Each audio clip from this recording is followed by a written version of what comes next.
Madam, आपको क्या लगता है इस पॉलिसी में क्या चीज़ें गलत हैं जिसका आप विरोध कर रहे हो? सर, ये एक तरह से बॉन्ड का नाम लेके ये फीस ही बढ़ाई जा रही है। जैसे ये कह रहे हैं ना कि वापस कर देंगे बॉन्ड, लेकिन ये फीस वृद्धि ही है। क्योंकि अभी हमने देखा यहाँ 37 सीट थी, उसमें नाम आने के बावजूद भी केवल 3 स्टूडेंट ही एडमिशन ले पाए हैं। तो फिर पैसे है ही नहीं, वो 10 लाख ही नहीं भरेंगे। जब एडमिशन ही नहीं हो पाएगा तो आप ये बता दीजिए वो वापस कहाँ से चुकाएंगे? जब एडमिशन 10 लाख रुपए के लिए सरकार ये बात कह रही है ना कि आप लोन लो, बैंक से लोन लेके भर दो एक बार, तो फिर सर फिर भी नहीं हो पा रहा। लोन कहाँ से चुकाएंगे? आपको पता है लोन कहाँ से? 40 लाख लोग 40 लाख रुपए लोन, और प्लस अगर उसका इंटरेस्ट देखें तो कितना 70-75 लाख रुपए कम से कम हो जाते। और जो दूसरे खर्चे हॉस्टल बुक्स वगैरह और दूसरे वो सब अलग है। इसका असल में सरकार क्या चाह रही है कि सरकार लूट को लीगलाइज करना चाहती है कि सरकार स्टूडेंट को लूटेगी, पेरेंट्स को लूटेगी, आम जनता को लूटेगी। और डॉक्टर जो बनेंगे उनको ये कह रहे कि आप उनको ज़बरदस्ती कह रहे, फोर्स कर रहे कि आप पेशेंट को लूटो, आम जनता को लूटो। लूट को लीगलाइज कर रही है। इसीलिए हम लोग 2020 जब ये बॉन्ड पॉलिसी है तब से इसके खिलाफ हम लोग प्रदर्शन कर रहे हैं। हम लोग कह रहे हैं कि फीस वृद्धि और बॉन्ड पॉलिसी वापस लो। असल में इसके पीछे शिक्षा और चिकित्सा निजीकरण और व्यवसायीकरण की सरकार की जो नीति है। और जहाँ तक बात है काउंसलिंग, जो पीजीआई के छात्र हैं और जो दूसरे मेडिकल कॉलेज के छात्र हैं, उन लोगों ने काउंसलिंग भी रद्द करवाई है। और हरियाणा सरकार उनके आंदोलन के दबाव में आके एक कदम आगे पीछे हटी है। लेकिन अभी भी वो असल में छात्रों को, प्रदेश की जनता को भ्रमित कर रही है, ना कि पॉलिसी को अभी उसने वापस नहीं लिया। हम लोग का आंदोलन, साझा आंदोलन तब तक चलता रहेगा जब तक इस पॉलिसी को वापस नहीं लिया जाता। क्या मांगे आपकी? मुख्य रूप से क्या मांगे हैं? हमारी पहली मांग तो ये, जो पीजीआई के छात्रों पर लाठीचार्ज किया, अगर उनको गिरफ्तारी की गई उनको बिना शर्त के तुरंत छोड़ दिया जाए।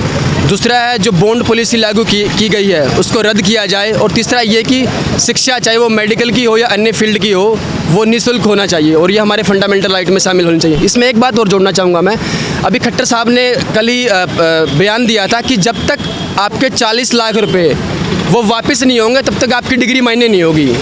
और साथ में सरकार ने ऐसे कोई प्रावधान नहीं किए कि 4 साल वो अपनी पढ़ाई करके उनको सरकारी नौकरी दे दी जाएगी। सरकार का लगातार ये कहना है कि हम बॉन्ड पॉलिसी इसलिए लेके आए हैं क्योंकि ये जो स्टूडेंट है ये यहाँ से सरकारी कॉलेज से पढ़ के जाएंगे, लेकिन इसके बाद ये प्राइवेट अपने कॉलेज खोल लेते हैं। सरकारी जो कॉलेज है उसमें अपनी सेवाएं नहीं देते हैं। लेकिन पिछले कई सालों का रिकॉर्ड ये बताता है कि हर साल वैकेंसी 200 से 300 ही निकलती है डॉक्टरों की, जबकि 1500 से 2000 फार्म भरे जाते हैं। पिछले काफ़ी लंबे टाइम से जो बैच निकले हुए हैं, जो पास आउट हो चुके हैं, उनको भी अब तक नौकरियाँ नहीं मिली हैं। तो सरासर ये, और इसके बाद ये प्राइवेट कॉलेज भी खोल रहे हैं। तो डिग्रियों के शॉपिंग मॉल में कॉलेजों को कन्वर्ट किया जा रहा है कि जिसकी जेब में पैसा होगा वो डिग्रियां ले लेगा। और इससे इस तरीके से जो प्राइवेट कॉलेज खोल दिए जाएंगे, इससे जो मेडिकल की एजुकेशन है उसकी क्वालिटी पर भी फ़र्क पड़ेगा। तो हम एमडीयू के छात्र, जो पीजीआई के छात्र जो अपने न्याय की लड़ाई लड़ रहे हैं, उनके साथ कंधे से कंधा मिलाकर खड़े हैं। और जब तक ये बॉन्ड पॉलिसी वापस नहीं हो जाती तब तक हम लोग उनके साथ इस तरीके से खड़े रहेंगे। तो जैसा आपने देखा, जो बॉन्ड पॉलिसी हरियाणा सरकार लेकर आई है उनके खिलाफ युवाओं में काफ़ी रोष है।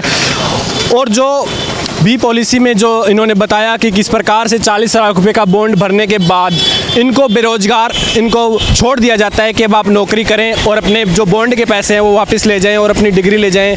लेकिन इसमें सोचने समझने वाली बात यह है कि एक गरीब परिवार का लड़का, एक गरीब परिवार का बच्चा 40 लाख रुपए कहाँ से लाएगा? और अगर वो लोन भी करवाएगा तो 40 लाख रुपए का जो लोन की जो अमाउंट है उसका जो ब्याज बनता है वो ब्याज वो कहाँ से भर पाएगा? ऐसे में ये होगा कि वो कहीं प्राइवेट फील्ड में नौकरी करेगा, किसी प्राइवेट अस्पताल में नौकरी करेगा और वहाँ आने वाले मरीजों से अच्छे खासे रुपए की लूट मचाएगा, जिससे समाज की हानि होगी।